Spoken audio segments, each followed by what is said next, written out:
درود شریف پڑھ لی۔ اللہم صلی علی محمد وعلی آل محمد کما صلیت علی ابراہیم وعلی آل ابراہیم انک حمید مجید۔ اللہم بارک علی محمد وعلی آل محمد کما بارکت علی ابراہیم وعلی آل ابراہیم انک حمید مجید۔ اعوذ باللہ من الشیطان الرجیم، بسم اللہ الرحمن الرحیم۔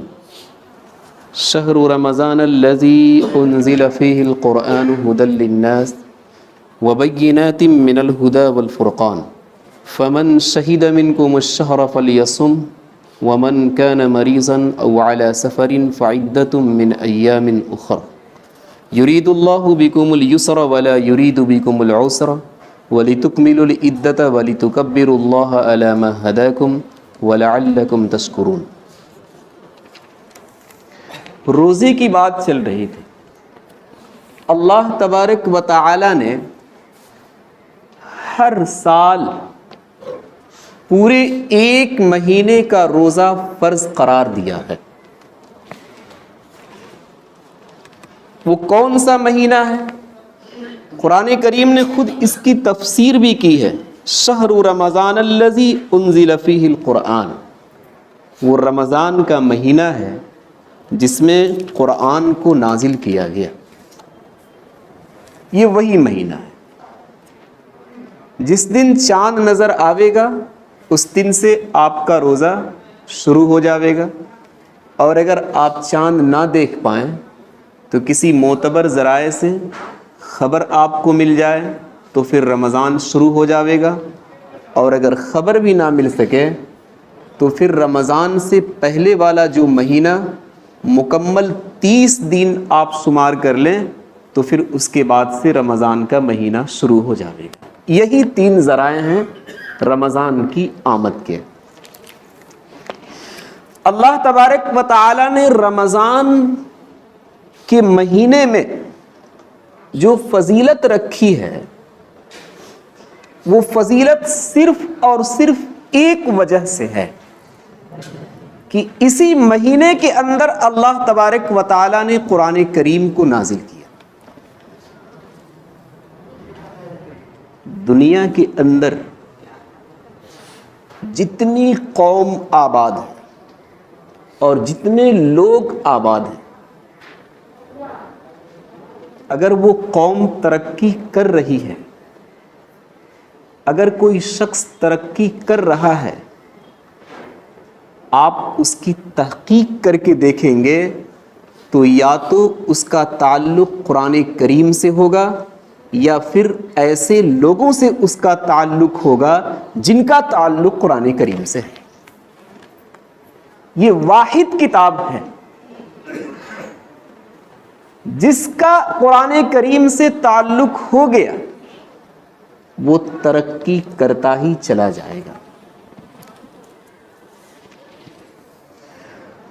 اللہ تبارک و تعالی نے 28ویں پارے کے اندر فرمایا،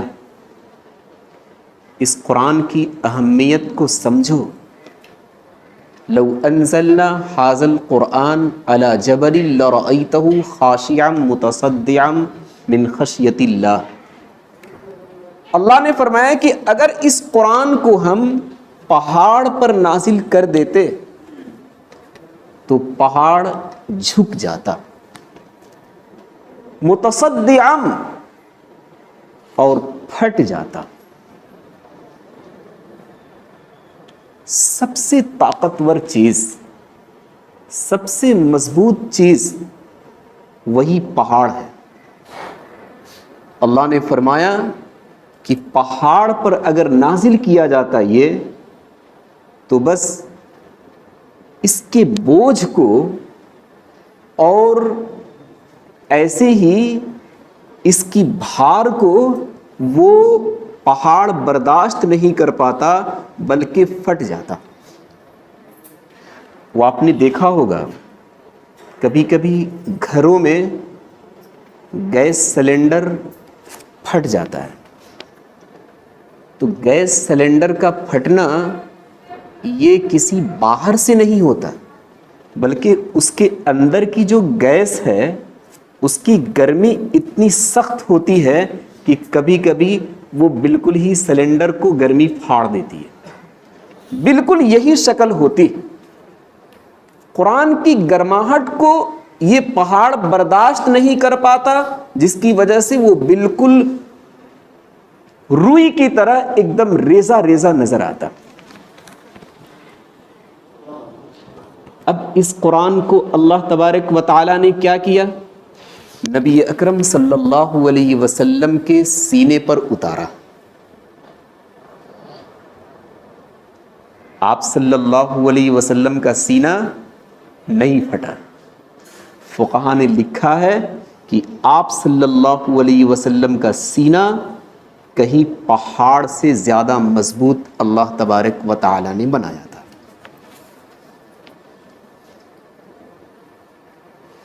اور اس کی وجہ کیا تھی ان کے سینے پر اتارنے کی؟ اگر اس کلام کو ہم اور آپ اللہ تبارک و تعالی سے براہ راست سنتے، ہم برداشت نہیں کر پاتے، بالکل برداشت نہیں کر پاتے۔ ہم سب کی طرف سے نبی اکرم کو اللہ تبارک و تعالی نے انہیں جو دل دیا، برداشت کے قابل بنایا، ہم سب کی مصیبتیں آپ صلی اللہ علیہ وسلم نے برداشت کر لی۔ موسیٰ علیہ السلام کی قوم نے موسیٰ علیہ السلام سے کہا کہ تم جو یہ کہہ رہے ہو کہ ہم توریت اللہ کے پاس سے لے کر آئے ہیں، یہ اللہ کی کتاب ہے، ہم نہیں مانیں گے۔ ارنا اللہ جہرہ،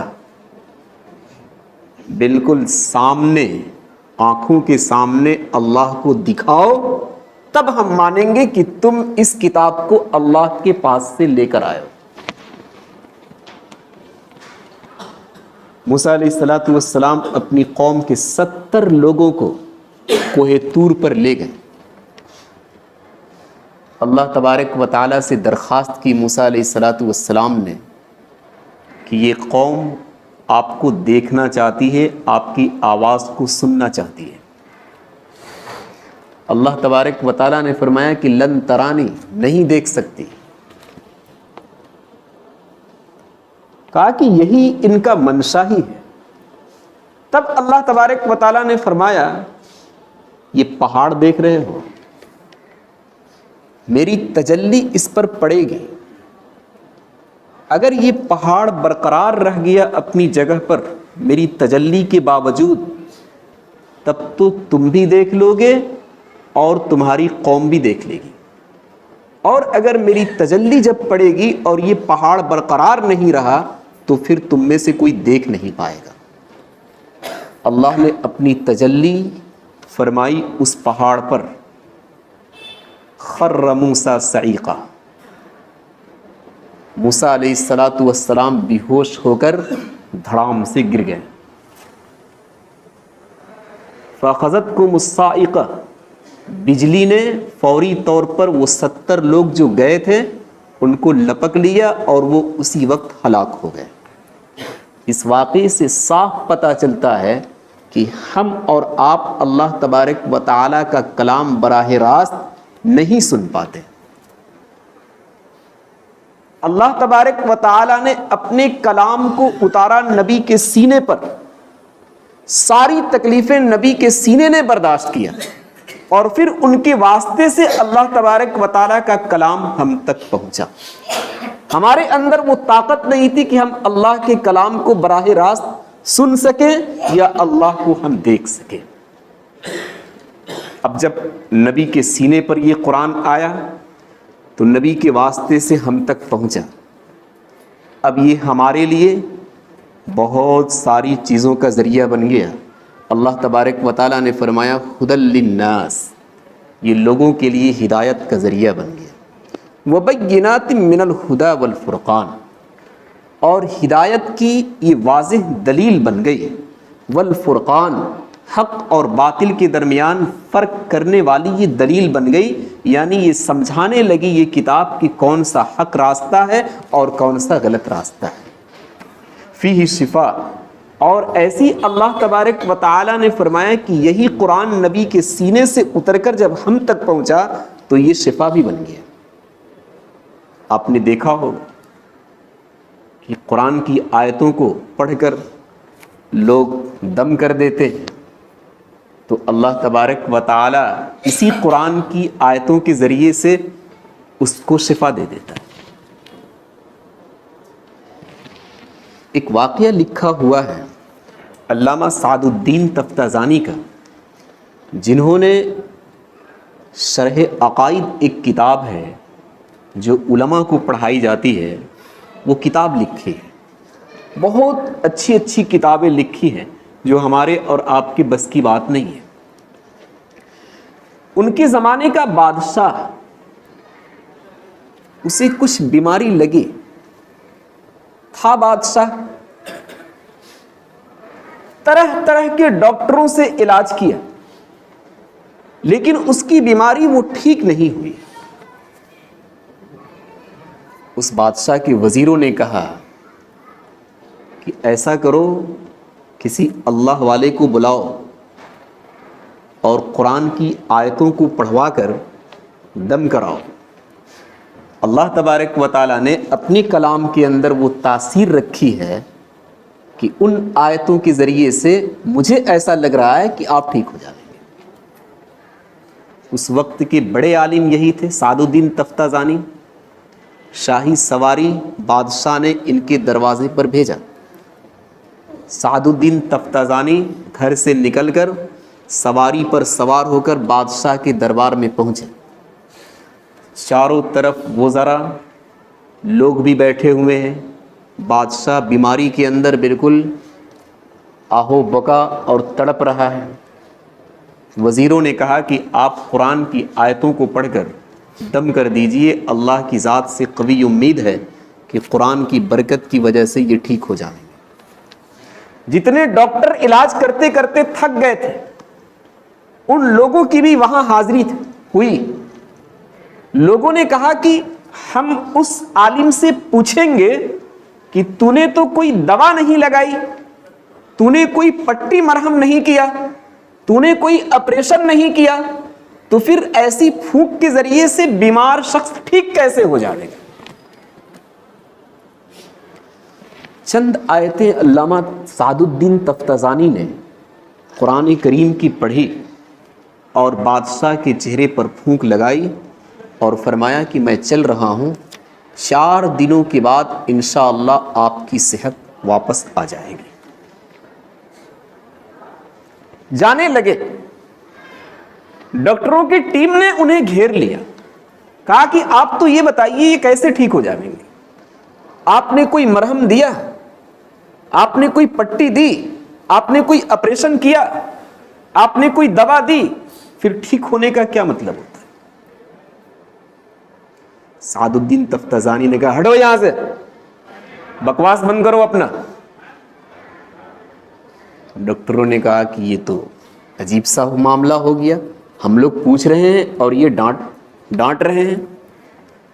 جلدی سے دوڑ کر ڈاکٹروں نے بادشاہ کے پاس حاضری دی، کہا کہ آپ مولانا کو روکیے، ہمیں کچھ سوالات کرنے ہیں، ان کو بلائیے کہ نہ کوئی پٹی، نہ کوئی مرہم، نہ کوئی دوا، آپ ٹھیک کیسے ہو جائیں گے؟ یہ تو سمجھ میں نہیں آتا۔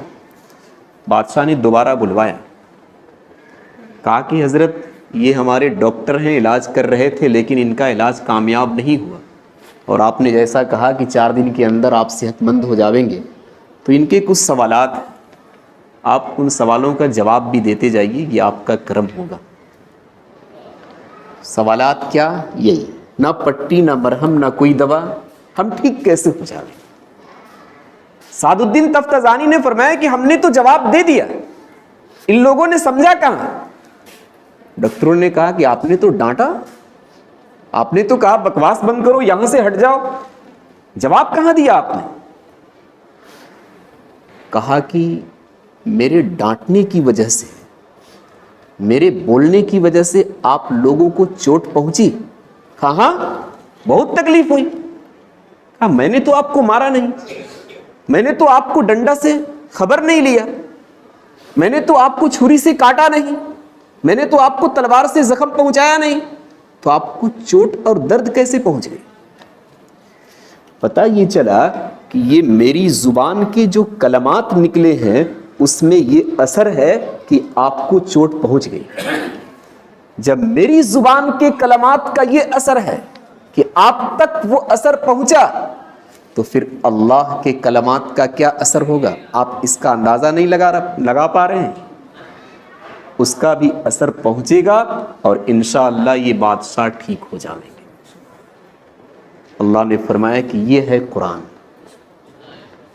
اس قرآن کو ہم نے رمضان جیسے مہینے میں اتارا ہے. بس رمضان کی فضیلت اتنی کافی ہے کہ ہم نے قرآن کو اتار دی. اللہ تبارک و تعالیٰ نے اسی قرآن کی وجہ سے نبی اکرم صلی اللہ علیہ وسلم نے فرمایا کہ جب اس قرآن کا کوئی حافظ بن جائے تو اس کے خاندان کے 10 لوگ, چاہے وہ جس طرح کی زندگی گزارتے ہوں, اللہ تبارک و تعالیٰ صرف قرآن کی برکت کی وجہ سے ان 10 کو جنت کے اندر داخلہ نصیب فرما دے. آپ حدیث کے الفاظ پر غور کریں. ایک فیملی آپ غور کریں گے تو 10 لوگوں پر مشتمل ہوتی ہے. جس بچے نے حفظ کیا اس کے ماں باپ ہوں گے 2, نانا نانی ہوں گے 3, اس کی ماں ہوگی 4, ماں تو آ گئی, باپ ماں نانا نانی 4 ہو گئے, اس کی بیوی ہوگی 5, کم از کم 4 تو لڑکے ہوں گے نا. یہ 10 پر ایک فیملی بنتی ہے. اللہ کے رسول صلی اللہ علیہ وسلم نے گویا کہ یوں فرمایا کہ قرآن کی حفظ کرنے کی وجہ سے یہ 10 کو لے کر جنت میں چلا جائے گا. اور نبی اکرم صلی اللہ علیہ وسلم نے فرمایا کہ جس نے قرآن کا حفظ کیا اس کا یہ حال ہے. جو قرآن کا عالم بنا 400 لوگوں کو جنت کے اندر داخلہ دے گا. حسن بصری رحمت اللہ علیہ کا ایک قول مجھے ملا کہ پڑوسیوں کی تعداد جو ہوتی ہے وہ جوڑ کر 400 لوگوں تک پہنچا دیا کہ یہ سب ایک آدمی کے پڑوسی ہوں گے. کچھ ادھر سے لیجئے, کچھ ادھر سے لیجئے, کچھ سامنے سے لیجئے, کچھ پیچھے سے لیجئے, تو یہ ایک گھر کے پڑوسی بنتے ہیں. گویا کہ اللہ کے رسول صلی اللہ علیہ وسلم نے فرمایا کہ پورے محلے والوں کو لے کر یہ جنت میں چلا جائے گا. کیوں؟ صرف اسی قرآن کی وجہ سے. میں نے بتایا کہ جو قوم ترقی کر رہی ہے, جو شخص ترقی کر رہا ہے, اس کا صرف راز یہی ہے کہ اس کی زندگی کے اندر قرآن آیا, یا پھر اس کا تعلق ایسے لوگوں کے ساتھ ہوا جس کی زندگی میں یہ قرآن ہے. لیکن زمانہ بہت الٹا چل رہا ہے, کچھ پتہ نہیں چل رہا ہے. ہم نے حافظوں کو کہاں ڈھکیل رکھا ہے, معاف کیجئے گا, ہم نے عالموں کو کہاں ڈھکیل رکھا ہے. یہ سب کچھ بھی اب ہمارے ذہنوں میں نہیں رہ گیا. جب ہم نے چاہا کسی کو دھکا دے دیا, جب ہم نے چاہا کسی کا کپڑا پکڑ لیا, جب ہم نے چاہا کسی کا گریبان پکڑ لیا. نہیں, آپ دیکھیے کہ وہ قرآن اس کے سینے کے اندر ہے, وہ قرآن کا عالم ہے. رشید احمد گنگوہی رحمت اللہ علیہ نے اپنی ملفوظات کے اندر ایک بات لکھی ہے. فرمایا کہ جس شخص نے اپنی زندگی کے اندر کسی اللہ والے کی, کسی عالم کی توہین کی, قبر کے اندر جب ہم اسے سلا کر آتے ہیں تو اس کا چہرہ قبلے کی طرف کر دیتے ہیں. توہین کرنے کی وجہ سے اس شخص کا چہرہ اللہ تبارک و تعالی فرشتوں کے ذریعے سے قبلے سے ہٹا دیتا ہے. لوگوں نے پوچھا کہ آپ کو کیسے پتا؟ رشید احمد گنگوہی نے فرمایا کہ آپ ایسے شخص کی قبر کو کھود کر دیکھ لو.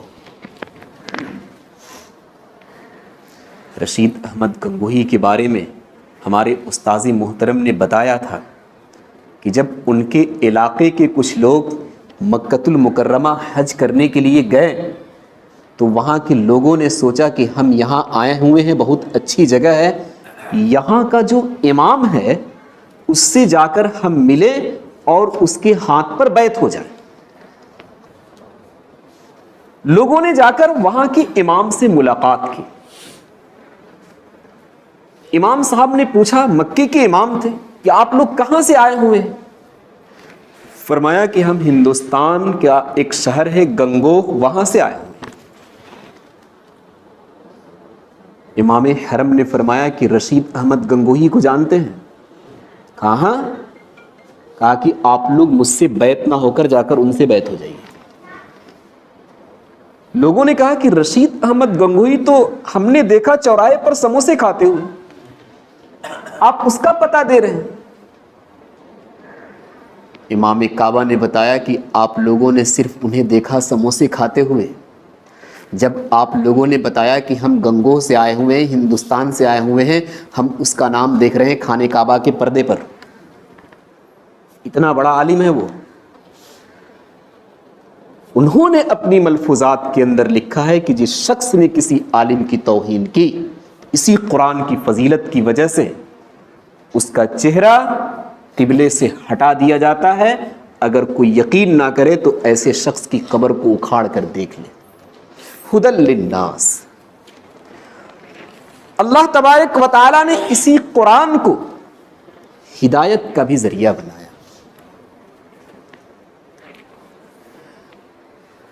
اللہ تبارک و تعالیٰ نے ایک اچھی مخلوق کو دنیا کے اندر پیدا کیا، فرشتوں کو، لیکن فرشتوں کو اس بات پر افسوس ہے کہ اللہ نے انہیں قرآن کریم کی تلاوت کی صلاحیت نہیں دی۔ صرف فرشتوں میں سے حضرت جبرائیل قرآن کریم کی تلاوت کرتے ہیں۔ وہ ہر سال نبی اکرم صلی اللہ علیہ وسلم کے پاس آ کر رمضان کے مہینے میں خود دور سنایا کرتے تھے اور نبی اکرم صلی اللہ علیہ وسلم کا قرآن سنا کرتے تھے۔ پڑھنے کی صلاحیت فرشتوں میں سے اللہ تبارک و تعالیٰ نے صرف حضرت جبرائیل کو دی، لیکن سننے کی صلاحیت اللہ تبارک و تعالیٰ نے سارے فرشتوں کو دی ہے۔ حدیث پاک کا مضمون ہے کہ جب کوئی قرآن پڑھتا ہے، اللہ کا کلام، چاہے مسجد میں پڑھے، چاہے گھر میں پڑھے، چاہے نماز میں پڑھے، چاہے تراویح میں پڑھے، چاہے مصلی پر پڑھے، کہیں بھی آپ پڑھیں، فرشتے کہتے ہیں کہ کاش کہ ہم پڑھتے، لیکن پڑھنے کی صلاحیت تو دی نہیں۔ وہ فرشتے کھڑے ہو کر اس کا قرآن سننا شروع کر دیتے، ایک فرشتوں کی بھیڑ لگ جاتی ہے، اتنا خوش ہوتے ہیں کہ اپنے منہ سے پڑھنے والے کے منہ کا بوسہ لینے لگتے ہیں۔ ایک قرأت کے امام گزرے ہیں، شاید عاصم کوفی ہیں، جن کی روایت یہاں پڑھی جاتی ہے۔ وہ جب قرآن کریم کی تلاوت کرتے تھے تو ان کے منہ سے الائچی کی خوشبو آتی تھی۔ لوگوں نے پوچھا کہ آپ کے منہ سے الائچی کی خوشبو آتی ہے، کیا آپ الائچی استعمال کرتے ہیں؟ فرمایا کہ ایسا تو کچھ بھی نہیں ہے، بس قرآن کھولتا ہوں، پڑھتا چلا جاتا ہوں، کوئی الائچی نہیں، کوئی خوشبو نہیں استعمال کرتا ہوں۔ لیکن کچھ لوگ ایسے ہوتے ہیں جو کسی کے قریب ہوتے ہیں۔ ایک شخص نے انہیں مجبور کر دیا کہ آپ کو بتانا ہوگا کہ آپ کے منہ سے الائچی کی خوشبو کیوں آتی ہے۔ عاصم کوفی رحمۃ اللہ علیہ نے بتایا کہ قرآن سے اتنی محبت ہے مجھے، اتنی محبت ہے کہ کسی بھی وقت کو میں ضائع نہیں کرتا، وہ سارا وقت قرآن کی تلاوت میں لگا دیتا ہوں۔ آپ صلی اللہ علیہ وسلم ایک مرتبہ خواب میں تشریف لائیں اور آپ صلی اللہ علیہ وسلم نے عرض کیا کہ عاصم کوفی، جس قرآن کو میں لے کر آیا اس سے تمہاری محبت ہے، اس سے تمہارا تعلق ہے، لاؤ میں تمہارے ہونٹوں کو بوسہ دے دوں۔ آپ صلی اللہ علیہ وسلم نے خواب میں بوسہ دیا، بس اسی دن سے جب بھی میں قرآن پڑھتا ہوں الائچی کی خوشبو محسوس کرتا ہوں۔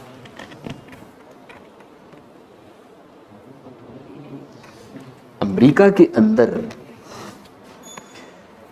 ایک لڑکی کی شادی ہوئی، وہ جب چھوٹی بچی تھی تو اپنے سہیلی کے ساتھ جو کہ مسلم سہیلی تھی، اس کے گھر آیا جایا کرتی تھی، وہاں وہ قرآن سیکھتی تھی۔ یہ عیسائی گھرانے کی لڑکی اپنے دوست اور سہیلی کے ساتھ گھر میں آنے جانے کی وجہ سے اس نے بھی قرآن سنتے سنتے اور دیکھتے دیکھتے سیکھ لیا۔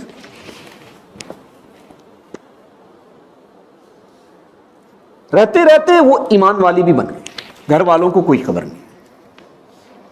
بڑی ہوئی، اس کی شادی کسی اچھے انجینئر سے امریکہ کے اندر کر دی گئی۔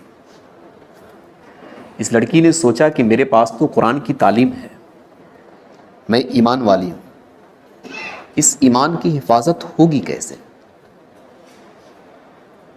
اپنے سہیلی سے بولا کہ تم گفٹ میں پورے سجا کر قرآن کریم کو دے دینا، گھر والوں سے کہنا کہ اس گفٹ کو یہاں نہ کھولا جائے، یہ میری سہیلی سسرال جائے گی وہیں اس گفٹ کو کھولے گی۔ کہا ٹھیک ہے۔ قرآن کو اچھی طرح سے سجا کر گفٹ بنا کر اسے دے دیا گیا۔ گھر جا کر اس کی سہیلی نے بتا دیا کہ یہ میں دے رہی ہوں، یہاں نہ کھولا جائے، جب یہ سسرال جائے گی وہیں یہ کھولے گی، اس کے اندر کیا ہے۔ لوگوں کو بھی اعتماد ہو گیا کہ شروع سے اس کے ساتھ رہی ہے مسلم لیکن شروع سے ساتھ رہی ہے۔ وہ چلی گئی۔ اس کا شوہر جب دن میں چلا جاتا تھا اپنے آفس کام کے لیے تو وہ قرآن کریم کو نکالتی تھی اور پڑھتی تھی، اور پھر گھنٹہ 2 گھنٹہ پڑھ کر چھپا کر رکھ دیتی تھی۔ اتفاق سے اس کے شوہر کو کینسر کا مرض پکڑ لیا۔ ڈاکٹر نے کہا کہ 1-1.5 مہینے کے اندر آپ یہاں سے رخصت ہو جائیں گے، اب یہ بیماری لا علاج ہو چکی ہے، اس کا کوئی علاج نہیں ہے۔ آ کر اپنی اہلیہ سے بتایا کہ ایسا مرض کا شکار ہو چکا ہوں کہ اب بچنے کی امید ذرہ برابر نہیں ہے۔ اہلیہ نے بتایا کہ آپ گھبرائیے نہیں، میرے پاس ایک ایسی دوا ہے کہ میں آپ کو بچا لوں گی۔ شوہر نے کہا کہ اگر میں بچ گیا تو پھر جو تم کہو گے ہم وہ کر کے دکھا دیں گے۔